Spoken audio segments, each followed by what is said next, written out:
Good morning students. આજે આપણે start કરશું article 3.9 that is characteristics curves of a transistor in common base configuration and H parameter.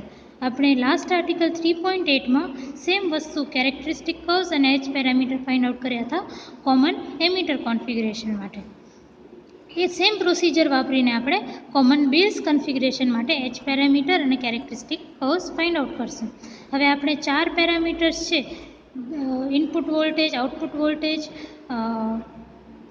Input current and output current, એ 4 પેરામીટરમાંથી 2 પેરામીટરને independent parameter માનીશ અને બે પેરામીટર્સ જેના પર ડિપેન્ડન્ટ છે.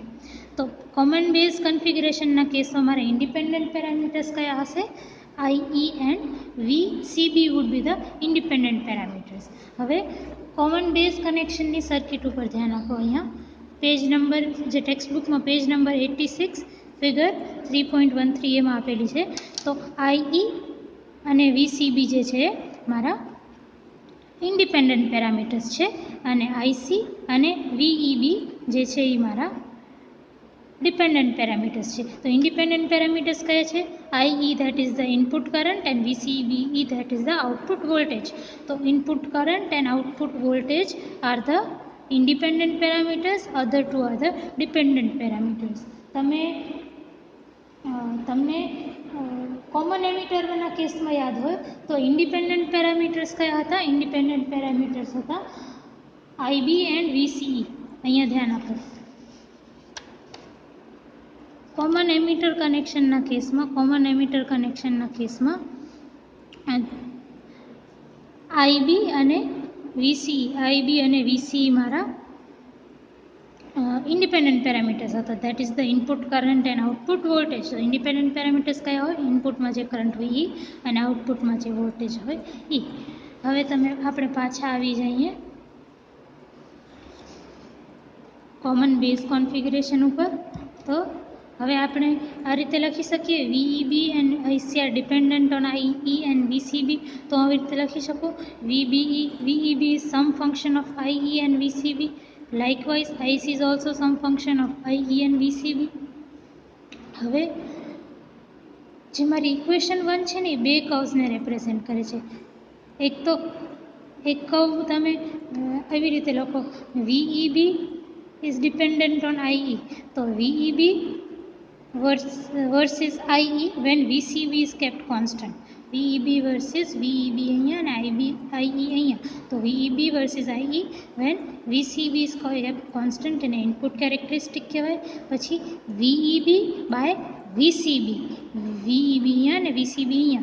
VEB by VCB when IE is kept constant is called the feedback characteristic.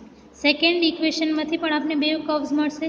એક કર્વમાં IC y એક્સિસ ઉપર ને IE x એક્સિસ ઉપર. તો IC versus IE when VCB is kept constant અને ટ્રાન્સફર કેરેક્ટરિસ્ટિક કહેવાય. અને IC versus VCB when IE is kept constant અને output characteristic કહેવાય. હવે આપણે પાર્શિયલ ડેરિવેટિવ્સ ડિફાઇન કરીશું લાસ્ટ ટાઈમની જેમ.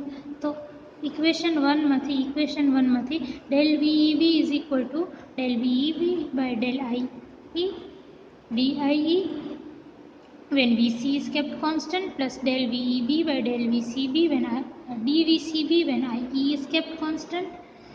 સેકન્ડ ઇક્વેશનનો પાર્શિયલ ડેરિવેટિવ કરવાથી આપણે મળશે del IC is equal to del IC by del IE DIE when VCB is constant plus del IC by del VCB dVCB when IE is kept constant. હવે આપણે આ જે 4 પાર્શિયલ ડેરિવેટિવ્સ છે ને they are nothing but the definition of H parameters.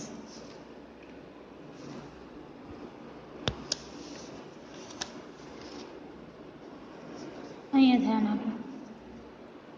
તો input impedance જે HIV છે, input impedance that is HIV that is del VEB by del IE. જે ફર્સ્ટ ઇક્વેશન જે છે મારી બંને પાર્શિયલ ડેરિવેટિવ્સ છે મારી ફર્સ્ટ ઇક્વેશનનો ફર્સ્ટ પાર્શિયલ ડેરિવેટિવ જે del VEB by del IE છે એ છે HIB ઇનપુટ ઇમ્પિડન્સ. હું એમીટરના કેસમાં હું શું કરતી હતી, HIE, HRE, HFE, HOE એવું લખતી હતી. એ કેસમાં જે સ્મોલ e હતો એ સિગ્નિફાય કરતો હતો કે આ કોમન એમીટર માટે છે. આમાં હું HIB, HRB, HFB, HOB લખીશ, વિચ સિગ્નિફાઈઝ દેટ એ કોમન બેઝ માટે છે. તો ડેલ V બાય I આપણો હંમેશા ઇમ્પિડન્સ હોય, તો del VEV by del IE gives the input impedance of the common base connection.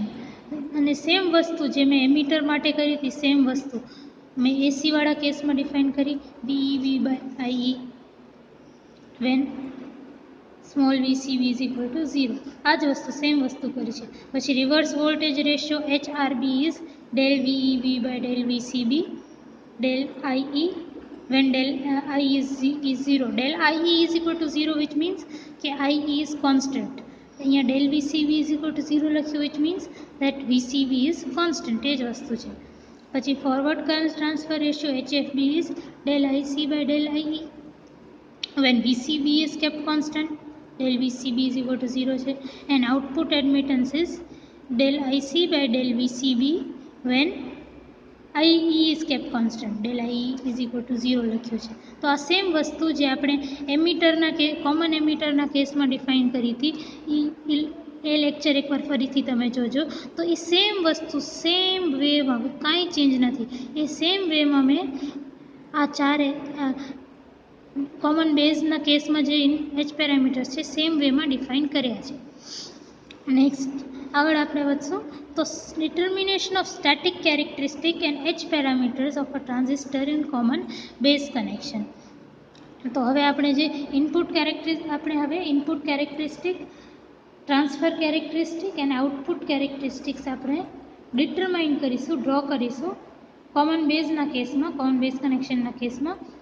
Practically કેવી રીતે કરીએ એ શીખશું, અને આ જે 4 H પેરામીટર્સ છે એ ફાઇન્ડ આઉટ કરીશું. હવે કોમન બેઝ કનેક્શનની તમે સર્કિટ જુઓ, તો અહીંયા જુઓ કોમન બેઝ કનેક્શનની સર્કિટ તમને પેજ નંબર 86 ફિગર 3.13 એમાં મળશે. આપણે એક NPN ટ્રાન્ઝિસ્ટર લીધું છે, જેને આપણે કોમન બેઝ મોડમાં કનેક્ટ કર્યું છે. કોમન બેઝ મોડમાં છે, જે એમીટરમાં આપણે ઇનપુટ આપ્યું છે, કલેક્ટર બેઝ જંક્શનથી આપણે આઉટપુટ લઈએ છીએ, એમીટર બેઝ જંક્શનમાં ઇનપુટ આપ્યું છે. અહીંયા જો જે ઇનપુટ કરંટ IE મેજર કરવા મેં અહીંયા એક મિલી એમીટર લગાવ્યું, IE input voltage ammeter to base જંક્શનમાં મેજર કરવા માટે એક વોલ્ટમીટર લગાવ્યું VEB, output current IC measure કરવામાં એક મિલી એમીટર લગાવ્યું IC, અને આઉટપુટ જંક્શન જે બેઝ ટુ કલેક્ટર જંક્શન છે એને અક્રોસ વોલ્ટેજ મેજર કરવા મેં વોલ્ટમીટર લગાવ્યું VCB. પછી આ ટ્રાન્ઝિસ્ટરને NPN ટ્રાન્ઝિસ્ટરને બાયસ કરવા માટે મેં અહીંયા બેટરી વાપરી છે VEE એન્ડ VCC. તો આપણો બેઝ એમીટર જંક્શન હંમેશા ફોરવર્ડ બાયસ હોય. તો જો VEEની પોલારિટી જો, તો જે પોઝિટિવ વાળો છે એ આ રીતે મેં ફોરવર્ડ બાયસ કર્યું છે આ કેસમાં, અને આ રિવર્સ બાયસ કર્યું છે VCCને. આ વસ્તુ આ થઈ ગઈ આપણી. અને આ જે વચ્ચે રેઝિસ્ટર છે એ ધ્યાન નથિંગ બટ ધ પોટ્સ, એટલે તમે આ જે પોટ વાપરતા હતા ને ફરાવતા હતા, તો એ તમે ફરાવો એટલે વોલ્ટેજ કે કરંટ ચેન્જ થાય. એ રીતે આપણે ફરાવતા હતા કે આ VCC છે તો એનો કેટલો પાર્ટ મારો સર્કિટમાં પહોંચવો જોઈએ. તમે આ ફરાવતા જાઓ તો આ IC ને VCB ચેન્જ થશે. સેમ તમે આ પોર્ટને ફરાવશો તો IE અને VEB ચેન્જ થશે. હવે ઇનપુટ કેરેક્ટરિસ્ટિક શું હતું? Input characteristic VEB by IE when VCB is kept constant. અને ઇનપુટ કેરેક્ટરિસ્ટિક નામ શું કામ આપ્યું છે? કારણ કે ખાલી આમાં આપણું ધ્યાન ખાલી ઇનપુટ ઉપર છે, ઇનપુટ ઉપર ધ્યાન છે આપણું. તો VCBને આપણે કોન્સ્ટન્ટ રાખી દેવાનું, કોઈ એક વેલ્યુ રાખવાની, અને VCBને કોન્સ્ટન્ટ રાખી દેવાનું. પછી the graph of VEB versus IE, that is the graph of input voltage VEB versus graph of input current IE. So input voltage versus input કરંટનો ગ્રાફને આપણે નામ આપ્યું છે input characteristic. So input characteristic is the graph of input voltage versus input current when output voltage is kept constant. તો એને મેળવવા માટે તમને શું કરવાનું? ફર્સ્ટ પોઈન્ટ છે keep VCB is equal to 0. એટલે આ પોર્ટને એડજસ્ટ કરી ને તમને VCBને 0 રાખી દેવાનો, VCBને તમને 0 રાખી દેવાનો ને પછી એને 0 રાખીને છોડી દેવાનું, કોન્સ્ટન્ટ રાખવાનું. પછી આ બાજુ આવી જાઓ પછી તમને આ બાજુ જે VEના બાજુનો જે પોર્ટ છે ને આ પોર્ટને ફરાવવાનો ધીમે ધીમે અને ધીમે ધીમે IEની વેલ્યુ વધારવાની 2, 4, 6, 8, 10 એવી રીતે વધારતી જવાની અને VEBની વેલ્યુ ટેબલમાં નોટ કરવાની. IE is equal to 2 milli ampere રાખવાનું, VEBની વેલ્યુ નોટ કરવાની, પછી IEની વેલ્યુ 4 પોર્ટ ફરાવીને VE સાઈડનો પોર્ટ ફરાવીને IEની વેલ્યુ 4 કરવાની ને VEB નોટ કરવાનું એન્ડ સો ઓન. આવી ટેબલ બનાવી દેવાની. પછી તમને એનો ગ્રાફ નોટ કરવાનો. તો તમારો ગ્રાફ છે ને કંઈક આવો આવશે. આ ગ્રાફ ઉપર ધ્યાન આપો. VEB વર્સિસ IEના ગ્રાફ ઉપર આ ઉપરવાળા ભાગોમાં ધ્યાન આપો. તો આ VCB ઇઝ ઇક્વલ ટુ 0 ઉપર આ જે ગ્રાફ છે ઉપરનો ગ્રાફ છે. પછી નેક્સ્ટ સ્ટેપ શું કરો? નેક્સ્ટ સ્ટેપ તમે કીપ VCB મોર ધેન 1. હવે અહીંયા જે તમે આ પોર્ટના થ્રુ VCC સાઈડના પોર્ટના થ્રુ જે તમે VCB ઇઝ ઇક્વલ ટુ 0 રાખ્યો હતો એની જગ્યાએ VCBને વધારો અને કોઈક એક વેલ્યુ સેટ કરો મોર ધેન 1. કોઈ પણ એક વેલ્યુ જે મોર ધેન 1 હોય. Let us tech an example of 2. તો VCB is equal to 2 set કરી દો તમે ને એને છોડી દો, એને ચેન્જ ના કરો. VCB is equal to 2 constant રહેવા દો. પછી આ VE સાઈડનો જે પોર્ટ છે એના ઉપર તમે આવો. એ ધીમે ધીમે ચેન્જ કરતાં તમે IEની વેલ્યુ ચેન્જ કરતા જાઓ અને VEBની વેલ્યુ નોટ કરો. I is equal to 2 milli ampere માટે VEB નોટ કરો, 4 મિલી એમ્પિયર માટે VEB નોટ કરો, 6, 8, 10 માટે નોટ કરો. ને પછી એ જે કર્વ છે એ જે ટેબલમાં વેલ્યુઝ છે ને તમે એનો ગ્રાફ પ્લોટ કરો. તો આવો કંઈક આવશે VCB મોર ધેન 1. ઉપરનો જે કર્વ છે આજે બંનેના શેપ સેમ છે, ખાલી VCB મોર ધેન 1નો જે કર્વ છે એ VCB ઇઝ ઇક્વલ ટુ 0થી થોડોક નીચે હશે. હવે આ તમે કેરેક્ટરિસ્ટિક છે એનો સ્લોપ કેવો હશે? સ્લોપ હંમેશા ∇y બાય ∇x હોય. તો આ કેસમાં આપણો સ્લોપ કેવો હશે? ∇VE by ∇IB. અને ∇VEB by ∇IE is nothing but the input impedance of common base connection. અહીંયા જો input impedance of the common base connection. તો આપણે શું મળી જાય કે the slope of input characteristic gives the input impedance. આ તમને જે ગ્રાફ છે એ તમને પેજ નંબર 87 ફિગર નંબર 3.1માં મળી જશે. હવે આપણે એક્સપ્લેનેશન જોઈએ કે આ ગ્રાફનો શેપ આવો શું કામ છે. First point, when VCB is equal to 0, જ્યારે VCB ઇઝ ઇક્વલ ટુ 0 હોય ત્યારે શું થાય? તો emitter base junction is forward biased and acts as a forward biased diode. હવે અહીંયા ધ્યાન આપો. તો જ્યારે VCB ઇઝ ઇક્વલ ટુ 0 હોય, VCB ઇઝ ઇક્વલ ટુ 0 એટલે આ પાર્ટમાં કાંઈ કરંટ ફ્લો નથી થતો, એટલે કાંઈ છે જ નહીં. તો આપણે આ પાર્ટને ઇગ્નોર કરીએ. તો બચે શું? એમીટર અને બેઝ. એમીટર N ટાઈપનો અને બેઝ P ટાઈપનો, N અને P. તો આ કોનું જેવું લાગે છે? ડાયોડ જેવું લાગે છે. અને ડાયોડ જે છે કેવો ડાયોડ? તો હવે એમીટર બેઝ જંક્શન મારું કેવું હોય? ટ્રાન્ઝિસ્ટરનું ફોરવર્ડ બાયસ હોય. તો અહીંયા શું હશે? N અને અહીંયા P. તો આ ફોરવર્ડ બાયસ ડાયોડ જેવું રીતે કામ કરશે. તમને ફોરવર્ડ બેઝ ડાયોડનું કેરેક્ટરિસ્ટિક મેં કીધી હતી કેવી હોય? કંઈક આવી હોય. આ કોમન એમીટરના કેસમાં તમે જોજો આવી કંઈક હોય. સેમ વસ્તુ તમે અહીંયા જોડો, આવી તમને મળે છે. So when VCB is equal to 0, emitter based junction is forward biased and acts as a forward bias diode. Therefore, input characteristic for VCB is equal to 0 is similar to that of forward bias diode. આ જો મેં અહીંયા draw કરી છે. Forward bias ડાયોડની input characteristic કંઈક આવી છે ડાયોડની. અને સેમ આવું આ I વર્સિસ V છે. એને તમે આમ બુકને આમ હોરિઝોન્ટલ કરો તો V વર્સિસ I થઈ જાય. સેમ શેપ છે, સેમ શેપ. હવે આપણે જોઈએ કે આ કર્વ જે છે આ VCB મોર ધેન 1 આ નીચે શું કામ આવે છે curve?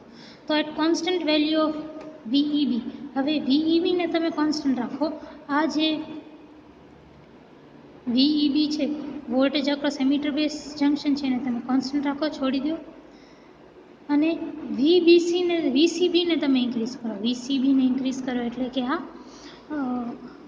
Voltage across base to collector જંક્શનના વોલ્ટેજને તમે ઇન્ક્રીઝ કરશો તો VCB ઇન્ક્રીઝ થશે એટલે આ વોલ્ટેજ ઇન્ક્રીઝ થશે. અહીંયા જે આ બે જંક્શનના વચ્ચે વોલ્ટેજ છે જેમ એ ઇન્ક્રીઝ થશે એમ શું થશે કે કલેક્ટર બેઝ જંક્શનની ડિપ્લીશન લેયર વધતી જશે. જેમ ડિપ્લીશન લેયર વધતું જશે આમ એમ જે બેઝની વિડ્થ છે એ પતલી થતી જશે. જેમ બેઝની વિડ્થ પતલી થતી જશે એમ શું થશે? હવે બેઝની વિડ્થ પતલી છે તો શું થશે? ધ્યાન આપજો. તો આપણા કરંટ કેવી રીતે ફ્લો થાય છે? તો કરંટ એવી રીતે ફ્લો થાય કે એમિટરમાંથી મેજોરિટી ચાર્જ કેરિયર્સ નીકળે, IE નીકળે, અને જે મેજોરિટી ચાર્જ કેરિયર્સ છે એમાંથી અમુક જે છે એ અમુક બેઝના મેજોરિટી ચાર્જ કેરિયર સાથે રિકમ્બાઇન થઈ જાય અને બાકી બધા કલેક્ટરમાં જઈને નીકળી જાય. તો અગર બેઝ પતલો હોય તો ઓછા ચાન્સીસ છે કે રિકોમ્બિનેશન થાય. એમિટરમાંથી જે કરંટ નીકળે છે એના ઓછા ચાન્સીસ છે કે બેઝ સાથે રિકમ્બાઇન થાય અને વધુ ચાન્સીસ છે કે નીકળી જાય. તો રિકોમ્બિનેશનના ઓછા ચાન્સીસ એટલે કે કરંટ વધારે છે, ચાર્જીસ વધારે રહેશે મારા. So this causes an increase of IE. જેમ બેઝ પતલો થતો જાય એમ IE મોટું થતું જાય. એ જ રીતે અને તમે એક વસ્તુ યાદ રાખજો કે એમિટર બેઝ વોલ્ટેજને તમે કોન્સ્ટન્ટ રાખ્યું છે. So curve shift downward as VCB is increased. હવે આ વસ્તુ કેવી રીતે સમજવાની છે? તો જેમ હવે તમે જોયું કે VCB ઇન્ક્રીઝ થાય છે ત્યારે IE ડિક્રીઝ થાય છે. હવે કોઈક એક કોન્સ્ટન્ટ વેલ્યુ આ વેલ્યુ લઈ લો આ વેલ્યુ કોઈ 0.4 જેટલી આ વેલ્યુ લઈ લો. કોઈ એક કોન્સ્ટન્ટ VEB લઈ લો, સેમ વસ્તુ. અને ધારો કે મને સર્કિટમાં કરંટ 2 મિલી જોઈએ છે. 2 મિલી મને કરંટ જોઈએ છે. એ મને VCB ઇઝ ઇક્વલ ટુ 0 ઉપર 0.6 વોલ્ટ ઉપર મળે છે. હવે હું અગર VCBની વેલ્યુ ઇન્ક્રીઝ કરું તો મારો IE ડિક્રીઝ થઈ જાય. 2ની જગ્યાએ કંઈક ઓછો થઈ જશે. તો એ વેલ્યુ પાછી ઇન્ક્રીઝ કરીને 2 મેળવવા માટે મને શું કરવું પડશે? એ વેલ્યુ મને IE શું થાય છે? ઇન્ક્રીઝ થાય છે એટલે 2થી વધારે થઈને કંઈક વેલ્યુ થઈ જશે. એ વેલ્યુને મને પાછી ડિક્રીઝ કરવા માટે શું કરવું પડશે? તો VEB ને ઓછું કરવું પડશે. ઓછું કરશું એટલે VEB નીચે આવશે. તો જોયું કેવી રીતે કર્વ શિફ્ટ ડાઉનવર્ડ થાય છે? ફરીથી VEB જે છે ધારો કે મને VCB ઇઝ ઇક્વલ ટુ 0 ઉપર મને IE is equal to 2 milli current મળે છે મને 0.6 વોલ્ટ ઉપર. હવે તમે VCB ઇન્ક્રીઝ કરો તો IE પણ ઇન્ક્રીઝ થાય. તો VCB ઇન્ક્રીઝ કર્યું તો IE 2થી કંઈક વધારે હશે, કંઈક વધારે વેલ્યુ હશે. તો એને પાછું સેમ બનાવવા માટે, સેમ 2 મિલી લઈ આવવા માટે મને VEB ઓછું કરવું પડે. તો અહીંયા આવશે સેમ આ પાછી 2 લેવા માટે VEB ને ઓછું કરવું પડે. તો curve શિફ્ટ્સ ડાઉનવર્ડ્સ. Therefore curve shifts downward.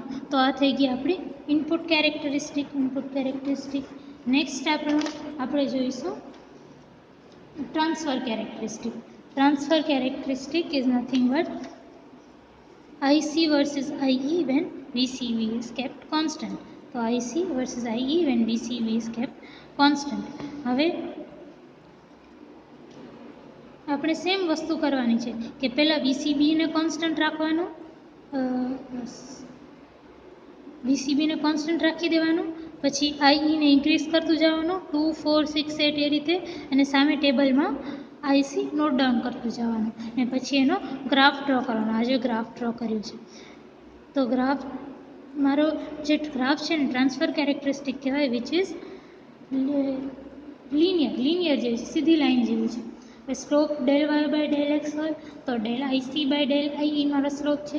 પણ તમને યાદ હોય તો del IC by del I at constant VCB is nothing but HFV, forward current transfer ratio. તો slope of transfer characteristic gives the forward current transfer ratio. આ તમને page number 88 figure 3.15માં મળી જશે. નેક્સ્ટ આપણે આવીએ છીએ output characteristic. Output characteristic is IC versus VCB when IE is kept constant. હવે output characteristic તમને કઈ રીતે, આને આઉટપુટ કેરેક્ટરિસ્ટિક નામ કેમ આપ્યું છે? કારણ કે આપણે આઈ ઇનપુટ કરંટને કોન્સ્ટન્ટ રાખીએ છીએ અને આઉટપુટ કરંટ વર્સિસ આઉટપુટ વોલ્ટેજનો ગ્રાફ મેળવીએ છીએ.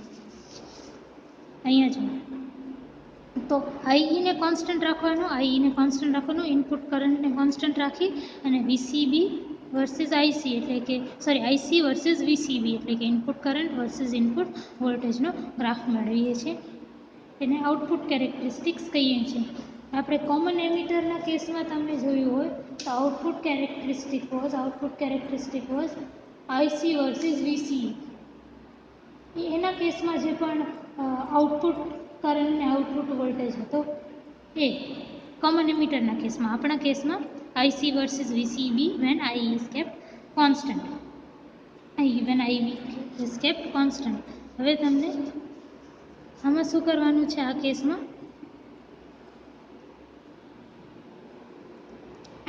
તમને I is equal to some value constant રાખવાની. આઈ ઇઝ ઇક્વલ ટુ ધારો કે 0 મિલિએમ્પિયર તમે કોન્સ્ટન્ટ રાખ્યું, આઈ is equal to 0 milliampere constant રાખ્યું, અને પછી પોર્ટથી પોર્ટના થ્રુ આઈ વીસીબી ચેન્જ કરતું જવાનું અને આઈસી નોટ કરવાનું. અહીંયા જુઓ,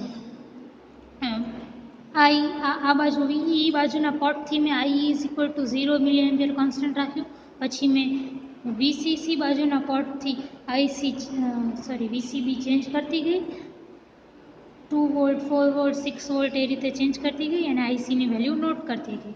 પછી એનો કર્વ ડ્રો કરી દેવાનો, તો કંઈક આવો મળશે તમને. હા જો આઈ ઇઝ ઇક્વલ ટુ 0 માટે. પછી શું કરવાનું? મને step 2, keep I is equal to 2 milliampere. પછી I is equal to 2 milliampere રાખવાનું અને સેમ વસ્તુ રિપીટ કરવાની. વીસીબી ચેન્જ કરતે આઈસીને નોટ કરવાનું અને પછી એને ગ્રાફમાં પ્લોટ કરી દેવાનું. તો તમને આ કંઈક લાઈન મળશે. આઈ ઇઝ ઇક્વલ ટુ 2 મિલિએમ્પિયરનો કર્વ છે, આવાળો કર્વ. પછી I is equal to 4 milliampere, so તમે કરતા જઈ શકો. આવો કંઈક ગ્રાફ મળશે. આ ગ્રાફ તમારો છે આઉટપુટ કેરેક્ટરિસ્ટિક્સ. બરાબર. હવે આઉટપુટ કેરેક્ટરિસ્ટિકનો સ્લોપ શું બતાવે છે? તો slope is nothing but del y by del x. Output કેરેક્ટરિસ્ટિકના કેસમાં આપનું થશે del IC by del VCB. હવે del IC by del VCB તમને યાદ હોય તો it was nothing but output admittance. હવે તમે થોડુંક મેથેમેટિક્સ ઉપર ધ્યાન આપો તો તમને સમજાશે કે કોઈ પણ લાઈન અગર એક્સ એક્સિસના પેરેલલમાં હોય તો એનો સ્લોપ 0 હોય. આ કેસમાં તમે જુઓ તો આ બધા જે આઉટપુટ કેરેક્ટરિસ્ટિક્સ છે ને, they are all parallel to VCB. આ જે વીસીબી છે એક્સ એક્સિસ, એનાથી બધા પેરેલલ છે. તો એનો સ્લોપ કેવો હશે? HOB કેવો હશે? ટેન્સ ટુ 0, નેગ્લિજિબલ જેવો હશે. It will be very small. HOB output admittance બહુ નાનું હશે.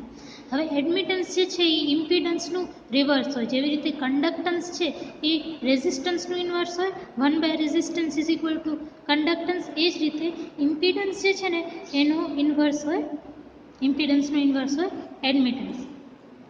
ઇમ્પિડન્સ જે અવરોધ છે, એડમિટન્સ આઈ બાય વી છે, રેઝિસ્ટન્સ શું હોય? V by I. Resistance or impedance શું હોય? વી બાય આઈ હોય. તો અગર આઈ બાય વી બહુ નાનો છે તો V/I જે આઉટપુટ રેઝિસ્ટન્સ છે કેવું હશે? વેરી લાર્જ હશે. હવે આપણે જોશું કે આ શેપ આવો શું કામ હોય, આ શેપ આવો શું કામ હોય. હવે તમે એક વસ્તુ આ ગ્રાફ ઉપર ધ્યાન આપશો તો તમને સમજાશે કે IC0 છે ને, VCB 0 છે ને તો પણ કંઈક કરંટ ફ્લો થાય છે. જો છે અહીંયા થાય છે, અહીંયા થાય છે, આ કેસમાં થાય છે, આ કેસમાં થાય છે. તો VCB 0 છે, હું કોઈ external collector to base voltage અહીંયા જે છે આપતી જ નથી, કાંઈ આપતી નથી. અહીંયા ઓપન છે, અહીંયા ઓપન છે, અહીંયા ઓપન છે, તો પણ IC જે કલેક્ટરમાં કરંટ છે ફ્લો થાય છે, કલેક્ટર ટુ બેઝમાં હું કાંઈ વોલ્ટેજ આપતી નથી, પણ છતાં પણ કરંટ ફ્લો થાય છે IC. એ શું કામ થાય છે એનું રીઝન જોઈ લઈએ. તો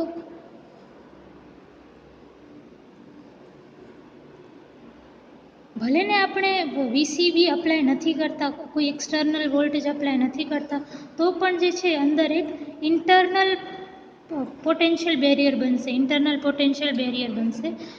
કલેક્ટર બેઝ જંક્શનમાં ઇન્ટરનલ પોટેન્શિયલ બેરિયર બનશે. તમને યાદ હોય તો જ્યારે ડિપ્લીશન લેયર બને ત્યારે કેવી રીતે બને? આ રીતે ડિપ્લીશન લેયર બને કોઈ પણ એક PN જંક્શનમાં. તો હવે P ટાઈપ જે છે એ મેજોરિટી હોલ્સ છે અને N ટાઈપ્સ જે છે એ મેજોરિટી ઇલેક્ટ્રોન છે. તો એ બે વચ્ચે કંઈક પોટેન્શિયલ ડિફરન્સ હશે, એક પાસે હોલ્સ વધારે છે, એક પાસે ઇલેક્ટ્રોન્સ વધારે છે, તો જાહેર વ્યાજબી છે એ બે વચ્ચે કંઈક પોટેન્શિયલ ડિફરન્સ હશે, તો એક ઇન્ટરનલ પોટેન્શિયલ ડિફરન્સ જનરેટ થશે બંને વચ્ચે. હવે આપણું એમિટર બેઝ જંક્શન જે છે, અહીંયા ધ્યાન આપો, એમિટર બેઝ જંક્શન તો ફોરવર્ડ બાયસ છે જ. તો એ ફોરવર્ડ બાયસ કારણે જે એમિટરમાંથી મેજોરિટી ચાર્જ કેરીડર્સ ઇલેક્ટ્રોન્સ છે એ નીકળશે અને બેઝ રિજનમાં જશે અને પછી એને શું દેખાશે? ઇન્ટરનલ પોટેન્શિયલ બેરિયર દેખાશે across the collector base junction. તો જે કલેક્ટર બેઝ જંક્શનના અક્રોસ છે ઇન્ટરનલ પોટેન્શિયલ બેરિયર છે, એ ઇન્ટરનલ પોટેન્શિયલ બેરિયરને ના કારણે they will flow to the collector region. જે કલેક્ટર રિજનમાં ફ્લો થશે અને કલેક્ટર રિજનમાં મેજોરિટી ચાર્જ કેરિયર્સ ફ્લો થશે એટલે એ શું હશે? Collector current IC. So we get collector current IC when VCB is equal to 0. So આપણે એનું રીઝન મળી ગયું કે શું કામ VCB is equal to 0 છે તો પણ મને IC મળે છે. હવે મને IC ને 0 કરવા માટે શું કરવું પડશે? હવે આ જે મારો કરંટ IC છે એ કોના કારણે ફ્લો થતો હતો? એ મારા ઇન્ટરનલ પોટેન્શિયલ બેરિયર કારણે ફ્લો થતો હતો. તો મને અગર IC ઇઝ ઇક્વલ ટુ 0 કરી નાખવું હોય તો આ ઇન્ટરનલ પોટેન્શિયલ બેરિયરને મને ડિસ્ટ્રોય કરવું પડશે. તો ઇન્ટરનલ પોટેન્શિયલ બેરિયર ડિસ્ટ્રોય કરવા માટે મને શું કરવું પડશે? તો કલેક્ટર બેઝ ઉપર મને એક ફોરવર્ડ બાયસ વોલ્ટેજ લગાવી દેવું પડશે.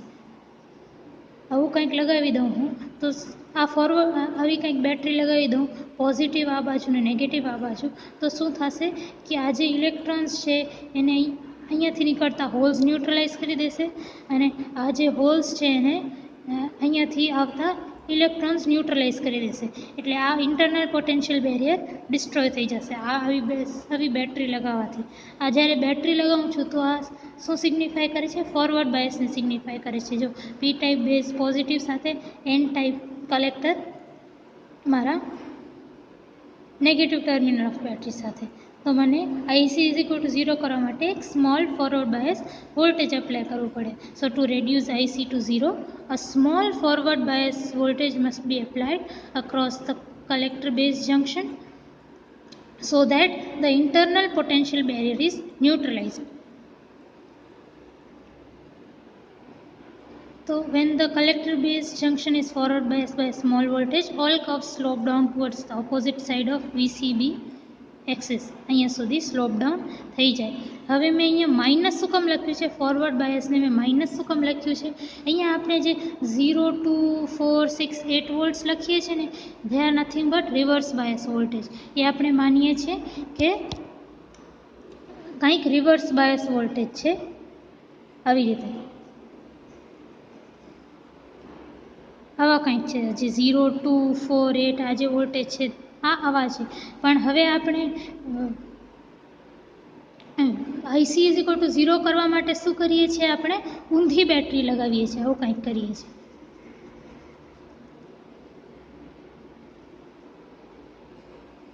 પહેલાં જે બેટરી હતી એના કરતાં ઊંધી છે, એની ડાયરેક્શન ઊંધી છે, એટલે આપણે માઇનસ સાઇન લગાવી દીધી, માઇનસ સાઇન લગાવી દીધી. નેક્સ્ટ ટોપિક છે આપણી transistor current end voltage notation 3.10. હવે ટેબલ તમે 3.1 પેજ નંબર 90 ઉપર ધ્યાન આપજો. ટેબલ 3.1 પેજ નંબર 90 ઉપર તો તમને એક ટેબલ મળશે.